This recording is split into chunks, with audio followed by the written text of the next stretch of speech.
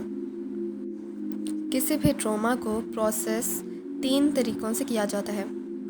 سب سے پہلے تو ٹراما کو ایک غائب چیز سمجھنا چھوڑ دیں۔ یہ کوئی اندیکھی ہوائی بات نہیں ہے، یہ ایک ٹھوس فزیکل چیز ہے۔ اول، منفی بات کو سہنے کی قوت۔ یہ آپ کے اندر کسی سائیکالوجسٹ کے پاس جا کے تھیراپی کروانے سے پیدا ہوگی۔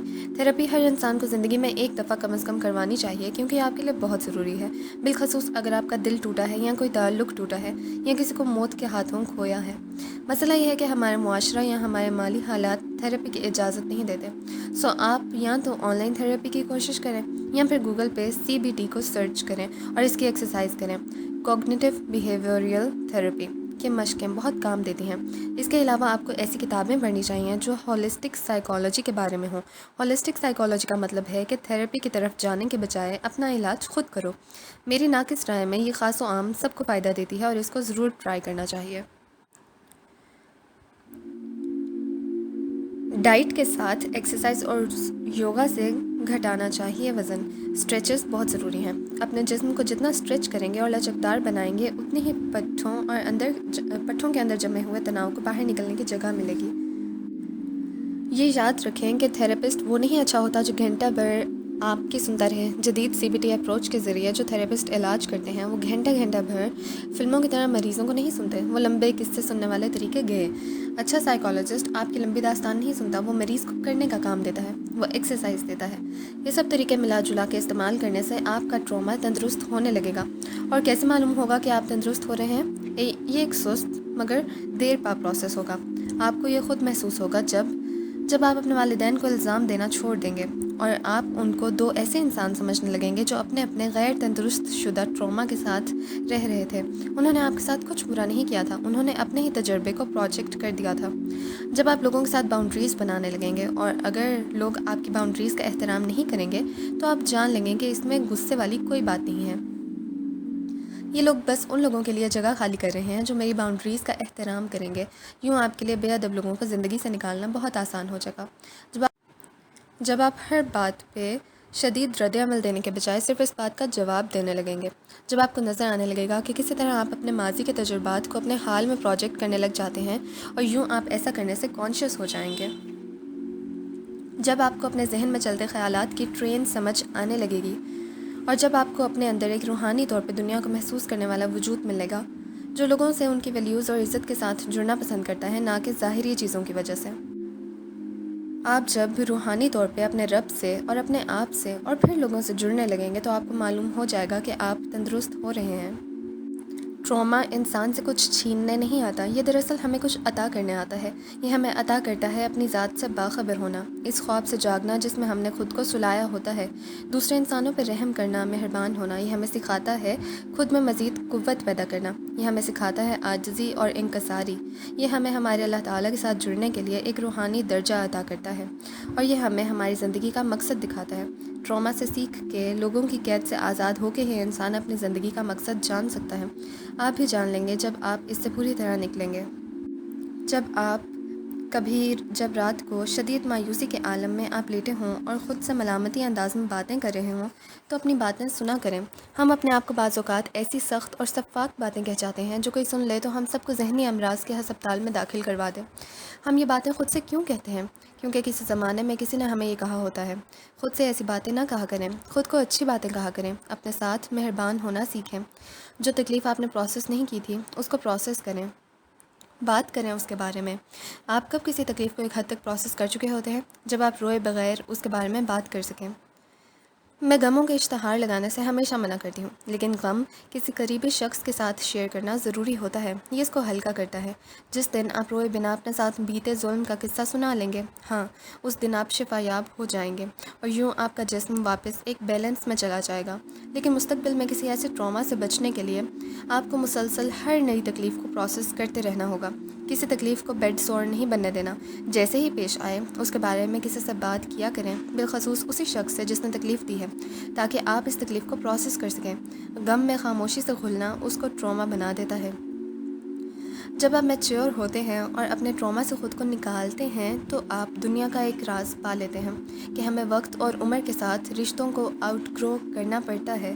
جیسے قد بڑھنے سے کپڑے چھوٹے اور تنگ پڑ جاتے ہیں، ویسے ہی جب انسان اپنی روح کا خیال رکھنا شروع کرتا ہے تو کچھ لوگ اس کے دل کو تنگ اور چھوٹے پڑ جاتے ہیں۔ وہ ان کے ساتھ رہے تو اسے گھٹن ہوتی ہے۔ رشتے ہمارا آئینہ ہوتے ہیں، وہ ہمیں ہمارے ان حصوں کا عکس دکھاتے ہیں جن کو تندرست ہونے کی ضرورت ہوتی ہے۔ جیسے جیسے آپ زندگی میں آگے بڑھیں گے، کچھ رشتے مزید گہرے اور مضبوط ہوتے جائیں گے اور کچھ رشتے دھندلے ہو کے پس منظر میں چلے جائیں گے۔ رشتے کا ختم ہونا ناکامی نہیں ہے، یہ میچیورٹی ہے، یہ ذہنی تندرستی کی طرف ایک اہم قدم ہے۔